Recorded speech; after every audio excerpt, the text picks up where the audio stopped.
bersehati, berjanji setia sampai akhir, mengasihimu Tuhan. Kami datang di hadirat-Mu dalam satu kasih, dengan bersehati, janji setia sampai akhir, melayanimu Tuhan, bersama keluargaku melayani Tuhan, bersatu selamanya mengasihi Engkau. Tiada yang dapat melebihi kasih-Mu ya Tuhan. Bagi kami Engkau segalanya.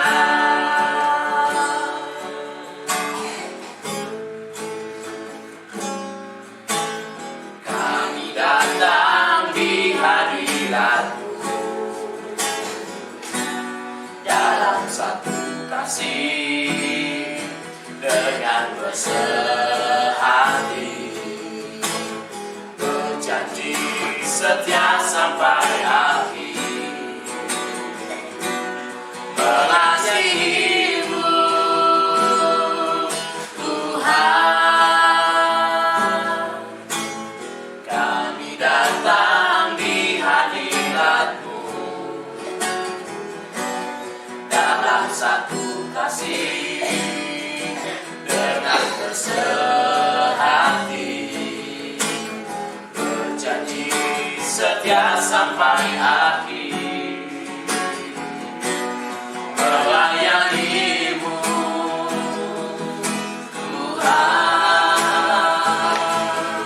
bersama keluargaku melayani Tuhan, bersatu selamanya mengasihi Engkau. Tiada yang dapat melebihi kasih-Mu ya Tuhan.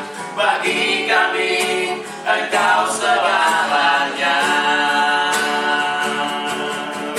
Gelombang badai hidup coba menghalangi, namun kuasa Tuhan buka jalan kami.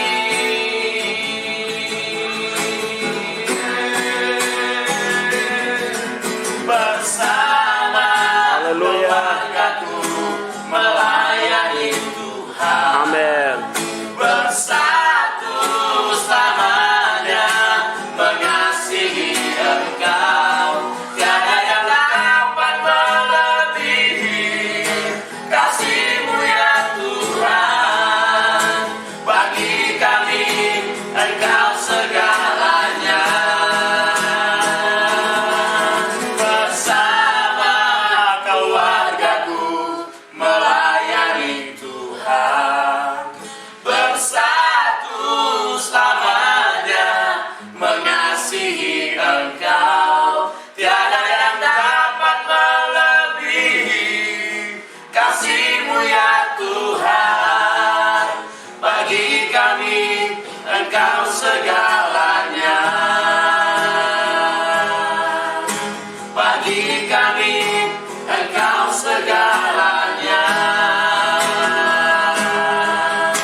Bagi kami Engkau segalanya. Haleluya. Haleluya. Puji Tuhan. Haleluya. Loh, teman-teman, puji nama Tuhan. Maka kamu akan hidup. Sampai 2 kali Tuhan ulang-ulang. Kalau sudah diulangi 2 kali, itu artinya ini pesan yang sangat penting buat sidang jemaat Tuhan yang hadir malam hari ini. Nah, kita memperhatikan ayat yang kelima ini yang perlu kita perhatikan baik-baik. Ayat yang kelima, saya memperhatikan begini. Kita memperhatikan, saya akan bacakan bagi kita. Ayat yang kelima, firman Tuhan berkata begini. Janganlah kamu mencari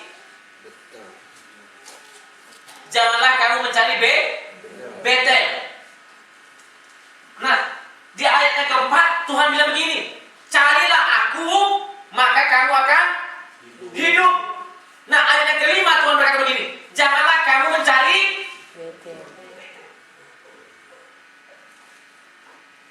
gereja kita kan gereja Betel. Nah, Betel itu artinya rumah Allah, rumah Tuhan. Betel artinya rumah Tuhan. Nah, makanya Tuhan bilang begini. Tuhan hanya pesan, carilah aku, kata Tuhan, maka kamu akan hidup. Jangan mencari Betel. Maksudnya begini, saudara, maksudnya begini. Nah, oke lah, kita buka dulu kejadian pasal yang ke 28. Kejadian 28. Kita lihat dulu sejarahnya. Ada apa dengan Betel? Kenapa Tuhan katakan jangan mencari Betel? Ya. Kejadian 28.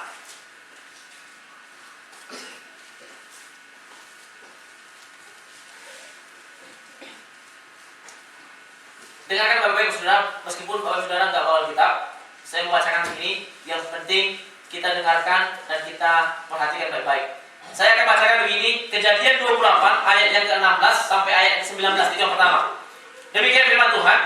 Ketika Yakub bangun dari tidurnya, berkatalah ia, sesungguhnya Tuhan ada di tempat ini dan aku tidak mengetahuinya. Ia takut dan berkata, alangkah dahsyatnya tempat ini.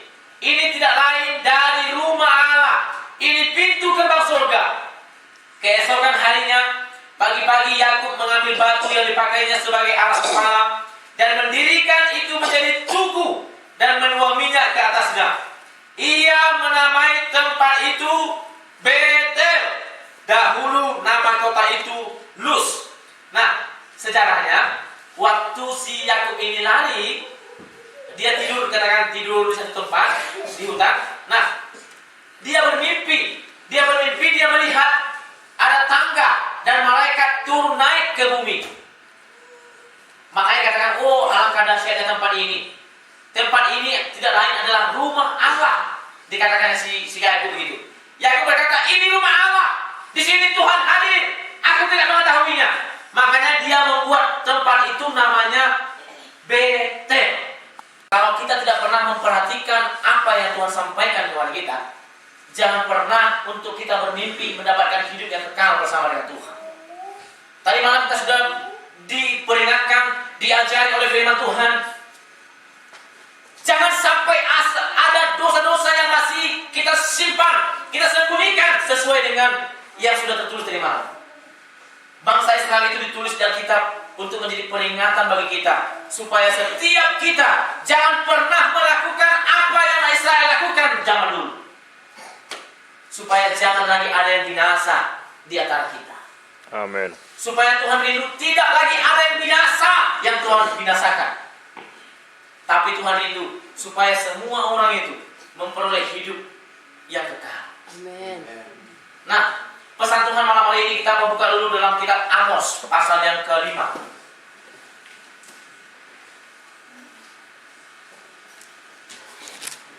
Amos pasal yang ke-5.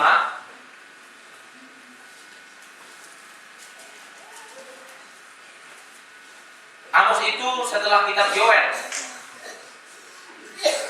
di Perjanjian Lama. Amos pasal yang ke-5. Bagi Bapak Ibu Saudara yang tidak bawa kitab, perhatikan baik-baik dan dengarkan baik-baik. Jangan sampai pesan Tuhan ini kita lupakan. Jangan sampai pesan Tuhan ini tidak sampai kepada kita. Nah, Amos pasal yang ke-5, kita akan baca ayat yang ke-4 sampai ayat yang ke-6. Yang bisa baca, yang bawa kitab, mari kita baca bersama-sama. Amos pasal yang ke-5, ayat yang ke-4 sampai ayat yang ke-6. Kita baca bersama-sama. 1, 2, 3, iya. Sebab beginilah firman Tuhan kepada kaum Israel.